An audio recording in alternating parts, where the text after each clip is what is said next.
भारत का दर्शन news box Bharat. News box Bharat में आप सभी का स्वागत है। झारखंड सरकार के जल संसाधन विभाग, पथ निर्माण और ग्रामीण विकास विभाग में कई महत्वपूर्ण पद खाली हैं, जिसके वजह से बड़े टेंडर नहीं निकल पा रहे हैं और विकास कार्य ठप है। जी हाँ, ये हम नहीं कह रहे, ये कह रहे हैं भाजपा के प्रवक्ता प्रतुल नाथ शाहदेव ने आज मीडिया से बातें करते हुए सरकार को जमकर कोसा और साथ ही कहा कि इन विकास कार्यों पर बिल्कुल लगाम लग गई है।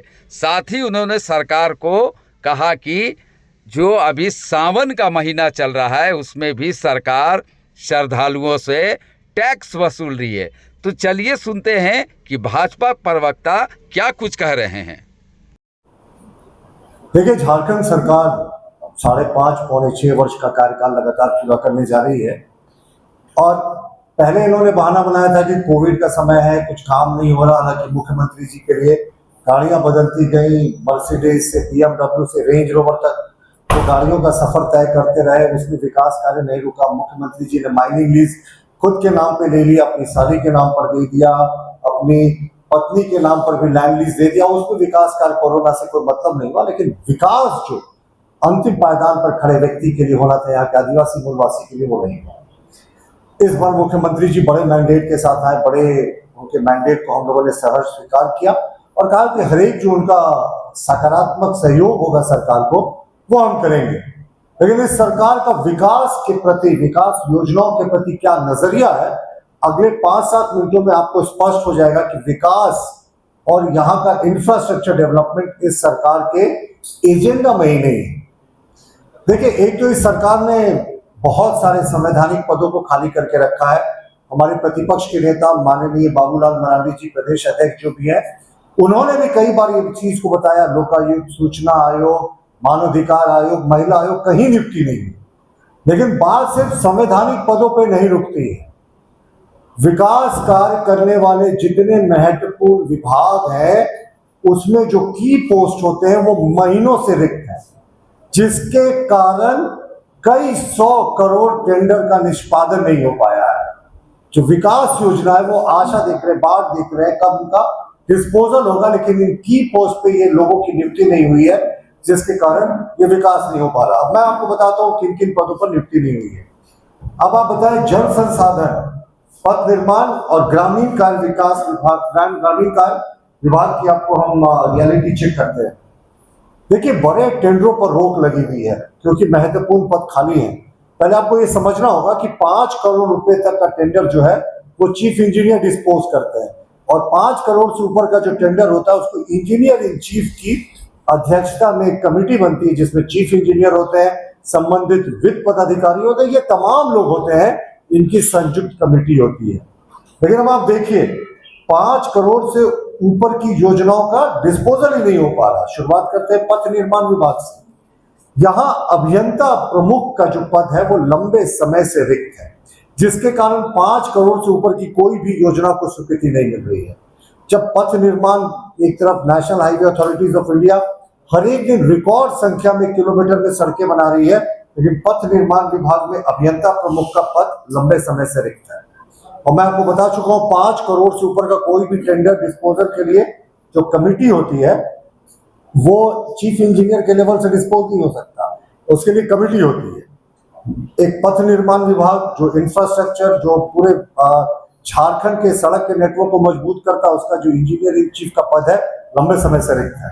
अब आपको मैं बताता हूं, जल संसाधन विभाग, जल संसाधन विकास विभाग झारखंड में बहुत महत्व रखता है क्योंकि डैम्स के, झारखंड में जल की कमी है, आपको पता है, यहाँ बड़ी नदियां बहुत कम है।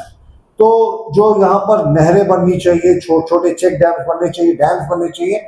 5 करोड़ से ऊपर की योजना यहाँ पे इसलिए बंद है क्योंकि अभियंता प्रमुख नंबर 1, अभियंता प्रमुख नंबर 2 जल संसाधन विकास विभाग में दोनों के पद जो हैं वो लगभग 4 महीना से रिक्त है। सरकार ने अभी तक इन पदों पर नियुक्ति नहीं किया। अब आप देखिए, भवन निर्माण विभाग की भी ऐसी ही कुछ स्थिति है। 6 महीने से भी ज्यादा समय से जो मुख्य अभियंता का पद है वो रिक्त है। चीफ इंजीनियर का पद जो है वो भवन निर्माण विभाग में भी लंबे समय से रिक्त है और अधीक्षण अभियंता को अभी प्रभार देकर काम चलाओ व्यवस्था किया जा रहा है। लेकिन 5 करोड़ से ऊपर के टेंडर में अधीक्षण अभियंता भी कैसे हिस्सा लेंगे, क्योंकि उस टेंडर कमेटी में अभियंता प्रमुख और मुख्य अभियंता तमाम समेत तमाम लोग होते हैं। तो 5 करोड़ से ऊपर की कोई भी टेंडर का पिछले 6-7 महीने से जो मुख्य विभाग है वो पथ निर्माण विभाग है, जल संसाधन विभाग है और जो भवन निर्माण विभाग है उसमें डिस्पोजल नहीं हुआ है। पूरे तरीके से विकास जो है, बड़ी विकास की योजनाएं ठप हो गई है। और ये सरकार क्यों नहीं कर रही है इन पदों पर नियुक्ति? अब इसके लिए रॉकेट साइंस के ज्ञान की आवश्यकता नहीं है। कौन भूल सकता है वीरेंद्र राम की कहानी? कौन भूल सकता है कि यहाँ किस तरीके से अभी शराब घोटाला में तमाम तरीके रोज हर दिन नए घोटाले सामने आ रहे हैं। चूहों के स्कॉच और वाइन पीने की खबरें तो हमने कभी जीवन में नहीं सुनी थी। वैसे जहां खबरें आए तो जब इतने महत्वपूर्ण पद पर इंजीनियर इन चीफ और चीफ इंजीनियर की नियुक्ति नहीं होती है ना साहब, तो एक ही प्रश्न दिमाग में सूझता है कि क्या साहब अभी तक डील फाइनल नहीं हुआ? क्या आपस में जो चढ़ावा की प्रक्रिया है वो पूरी नहीं हुई? क्या जो इनको सही उम्मीदवार और सही पे विशेष हमारा जो है वो फोकस रहेगा कि सही उम्मीदवार नहीं मिला, जो इतने सारे वर्क्स डिपार्टमेंट के की पोस्ट रिक्त है, वो भवन निर्माण विभाग की बात करें, पथ निर्माण विभाग की बात करें और जल संसाधन के तो engineer in chief 1 and engineer in chief दोनों के पद रिक्त हैं। तो ये सारा कुछ कहीं ना कहीं दिखा रहा है कि सरकार का विकास योजना में फोकस ही नहीं है। अगर सरकार सिर्फ छोटे छोटे विकास योजनाओं से झारखंड का चाहती है उत्थान, तो ये संभव नहीं। रियलिटी चेक सोच सकते हैं कि सरकार का विकास को लेकर क्या सोच है। मुख्यमंत्री जी पुत्र धर्म निभा रहे हैं, वो बहुत सराहनीय है। विपक्ष में भी रहकर हम सराहना करते हैं गुरु जी की, वो बिल्कुल देखभाल करें। राजधर्म भी निभाना चाहिए मुख्यमंत्री जी को, डेलीगेट करना चाहिए अथॉरिटीज को। खबरें आती है, फाइलें जो है वो प्लेन से जाती है, वहां से साइन होकर आता है। एकदम जो प्रोजेक्ट बिल्डिंग है या जो भी नेपाल हाउस में वहां अफसर जो है वो गिने चुने बहुत कम आते हैं। तो मुख्यमंत्री जी वैकल्पिक व्यवस्था करें, पुत्र धर्म बिल्कुल निभाए, ये स्वागत योग्य है पुत्र धर्म निभाना। साथ साथ राजधर्म भी निभाइए मुख्यमंत्री जी। ये हमारा पहला पॉइंट था। और जो अंतिम पॉइंट है ये फिर से दिखाता है कि ये सरकार का तुगलकी फरमान, ये सरकार किस तरीके से सनातन विरोधी है। देखिए दलमा में एक बहुत ही प्राचीन शिव जी का मंदिर है और वो शिव जी दलमा बाबा का नाम से वो प्रसिद्ध है मंदिर। और उस मंदिर पे शिव भगवान उस माफ कीजिएगा उस पहाड़ पर शिव भगवान जी का बहुत प्राचीन मंदिर है, जहाँ उड़ीसा, बंगाल और झारखंड और बिहार के श्रद्धालु जल चढ़ाने आते हैं। अब आप देखिए वहां के डीएफओ है सबा आलम, नाम सुन लीजिए, सबा आलम। उन्होंने क्या आदेश निकाला? सबा आलम ने आदेश निकाला कि जो 2 व्हीलर 3 व्हीलर 4 व्हीलर है उस पर तो टैक्स लगेगा ही सावन के लिए जो श्रद्धालु जल चढ़ाने जा रहे हैं। लेकिन उन्होंने ये भी लिखा कि जो पैदल जा रहे हैं, पहला कॉलम देखे, हर एक श्रद्धालु से 5 रुपया वसूला जाएगा। तो आप सोच सकते हैं कि ये सरकार का तुगलकी फरमान, ये सरकार किस तरीके से तुष्टिकरण की नीति पर काम कर रही है। जाजिया टैक्स की याद दिलाते साहब इन्होंने।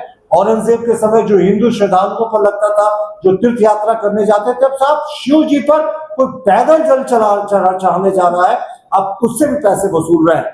अविलंब इस तुगलकी फरमान को वापस ले, सनातनियों की जो आस्था है उस पर ये प्रहार नहीं हो, वरना भारतीय जनता पार्टी सड़कों पर उतरेगी और सनातनियों की आस्था को ये जाजिया टैक्स के खिलाफ में आंदोलन करेगी। मैं एक बार फिर से आपको मैं बताता हूं कि रियलिटी चेक मैंने दिखा दिया। जल संसाधन विभाग में जो भवन निर्माण विभाग है, सड़क निर्माण, पथ निर्माण विभाग में जो की पोस्ट है इंजीनियर इन चीफ के, कहीं चीफ इंजीनियर के, कहीं 2 इंजीनियर इन चीफ के, किस तरीके से सरकार में खाली है। और महीनों से 5 करोड़ से ऊपर का टेंडर डिस्पोज नहीं हो रहा है। यानी विकास की जो बड़ी योजनाएं बिल्कुल थम सी गई है। सरकार को लगता है चढ़ावे का इंतजार है, इसीलिए ये सरकार नहीं कर रही है। धन्यवाद।